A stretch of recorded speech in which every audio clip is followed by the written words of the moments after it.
Sebelum Rockefeller mengembangkan mega industri farmasi seperti sekarang, di mana kita akhirnya menggantungkan diri pada obat-obatan kimia ala Big Pharma, dulu masyarakat kuno memiliki metode pengobatan yang berbeda untuk meraih kesehatan dan menyembuhkan penyakit.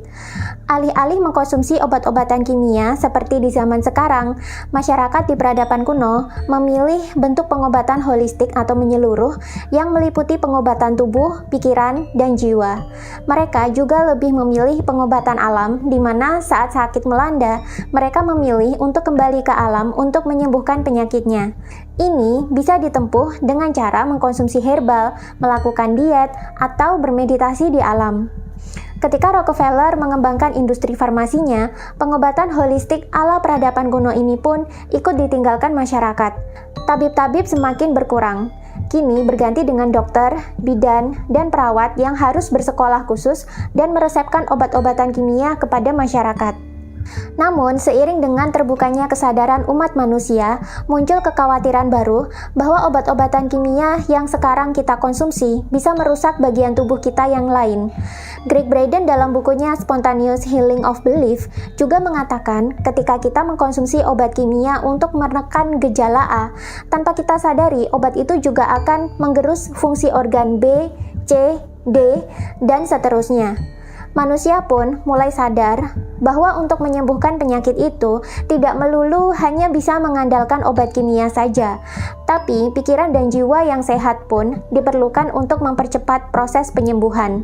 Karena itu, kini praktek-praktek pengobatan holistik ala peradaban kuno kembali digemari. Orang mulai bermeditasi dan melakukan yoga di Bali, orang mulai mengikuti retreat di Tibet, atau bahkan ada yang terbang khusus ke India untuk menjalani pengobatan Ayurveda. Seberapa ampuhkah sih pengobatan holistik ini bagi kesehatan kita?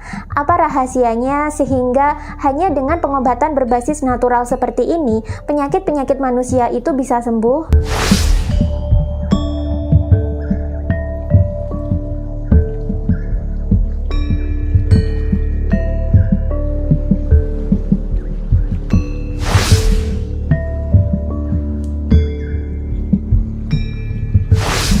Salah satu bentuk pengobatan holistik kuno yang sampai sekarang masih lestari dan mulai dilirik kembali oleh masyarakat adalah Ayurveda.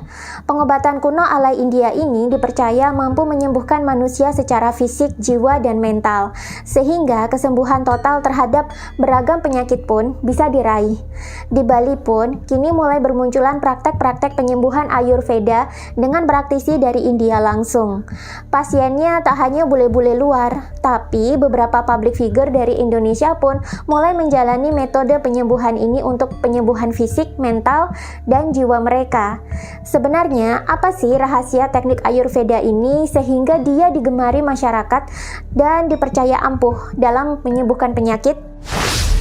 Manusia adalah mikrokosmos, dan alam semesta adalah makrokosmos. Di dalam tubuh manusia sendiri juga terdapat unsur-unsur dasar alam semesta. Maka tidak heran jika peradaban kuno menyatakan bahwa manusia dan alam semesta sebenarnya saling terkoneksi. Inilah yang menyebabkan orang-orang di zaman dulu cenderung kembali ke alam untuk mengatasi masalah kesehatan mereka, karena manusia adalah alam itu sendiri. Karena itu, di zaman dulu, beragam teknik pengobatan tradisional banyak sekali bermunculan di masing-masing daerah atau peradaban. Salah satu teknik pengobatan kuno yang masih eksis hingga kini adalah Ayurveda. Ini adalah teknik pengobatan kuno dari India yang sudah eksis sejak 3000 tahun yang lalu. Ayurveda sebenarnya berasal dari bahasa Sanskerta, yakni Ayur yang berarti kehidupan dan Veda yang berarti ilmu. Jadi Ayurveda sebenarnya adalah ilmu tentang kehidupan. Ini berarti mencakup kesehatan dan keseimbangan setiap aspek dalam diri manusia. Karena itulah pengobatan Ayurveda ini dianggap sebagai pengobatan holistik atau menyeluruh. Dalam konsep Veda, sebuah penyakit bisa muncul jika ada ketidakseimbangan dalam tubuh, pikiran, dan jiwa seseorang. Ketidakseimbangan ini tentunya akan mengganggu kelancaran energi di dalam tubuh, bahkan mengganggu proses penyerapan prana, sehingga akan memicu timbulnya penyakit. Prana sendiri adalah energi kehidupan yang ada di alam semesta. Dalam buku sejarah agama manusia disebutkan bahwa manusia sebenarnya juga menyerap energi-energi alam ini atau prana, baik melalui nafas maupun melalui saripati makanan yang kita konsumsi. Prana ini lantas diserap oleh cakra-cakra di dalam tubuh, sehingga energi yang dipancarkan bisa digunakan untuk metabolisme tubuh dan juga bisa mempengaruhi cara manusia dalam berpikir, bertindak, dan merasa. Dalam doktrin Ayurveda dikatakan bahwa manusia sebenarnya terdiri dari 5 unsur dasar semesta yang meliputi api, air, angin, tanah, dan ruang. Kelima unsur ini saling berpasangan membentuk pasangan energi atau dosha yang berfungsi untuk membuat tubuh kita hidup dan kita juga bisa berpikir dan mengeluarkan emosi. Dosha ini jumlahnya ada 3, namun rata-rata manusia hanya memiliki satu jenis dosha yang dominan. Ketiga dosha itu adalah yang pertama, Pitta dosha. Pitta dosha ini terbentuk dari unsur air dan api. Energi ini mengelola beberapa hormon manusia yang berhubungan dengan nafsu makan, pencernaan, dan metabolisme tubuh. Jika manusia memiliki Pitta dosha yang dominan, maka dia akan rentan terkena penyakit Crohn, hipertensi, penyakit jantung, tekanan emosi, dan mudah tersulut emosi. Keseimbangan Pitta dosha ini bisa terganggu oleh kelelahan, terlalu lama di bawah sinar matahari, ataupun terlalu banyak mengkonsumsi makanan pedas atau asam. Yang kedua, Vata dosha. Vata dosha ini terbentuk dari unsur ruang dan udara. Energi ini mengatur jalur pernafasan, aliran darah, fungsi jantung, pikiran, serta kemampuan tubuh untuk mengeluarkan racun melalui ginjal dan usus. Keseimbangan Vata dosha ini bisa terganggu bila manusia sering begadang, ketakutan, dan mengkonsumsi makanan terlalu cepat. Jika manusia didominasi oleh elemen Vata dosha ini, maka ia bisa berisiko mengalami penyakit jantung, asma, kecemasan, gangguan sistem syaraf, dan sejumlah penyakit kulit.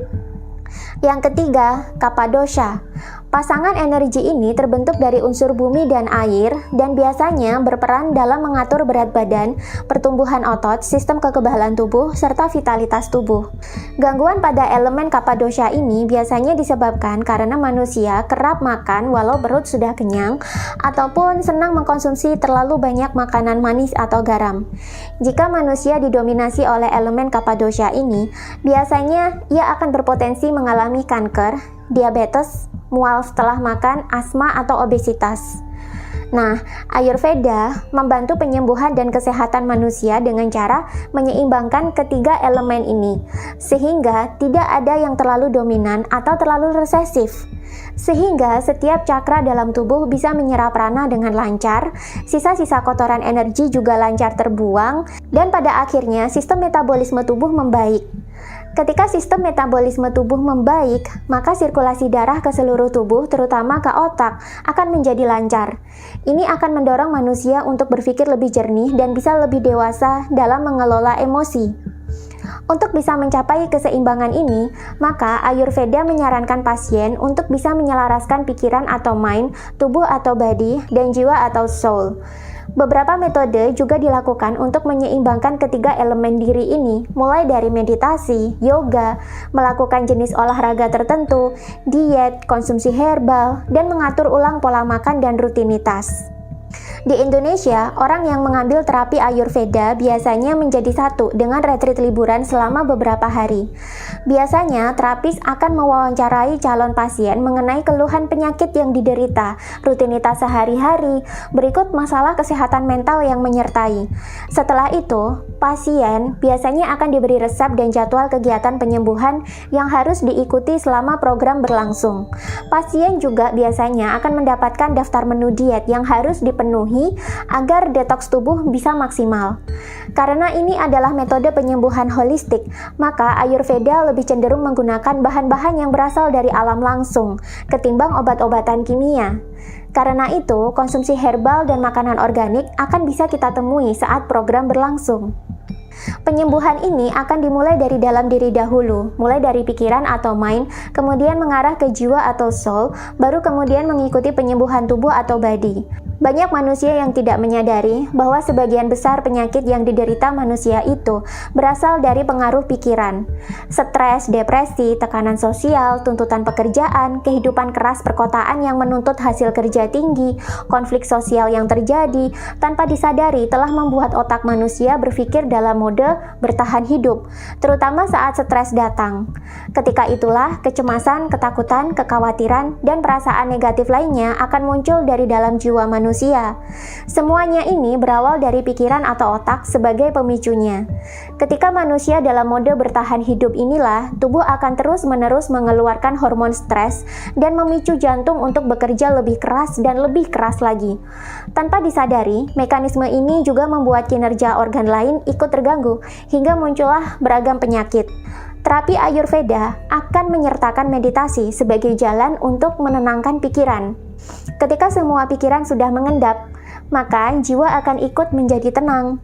Dengan demikian, hormon stres akan berhenti bekerja, kinerja organ tubuh juga jadi tidak berat lagi. Tubuh jadi lebih leluasa memproduksi imun, sehingga penyakit pun bisa diberantas. Dengan demikian, kesehatan menyeluruh bisa didapatkan, apalagi bila dibantu dengan diet, yoga, olahraga, dan konsumsi herbal.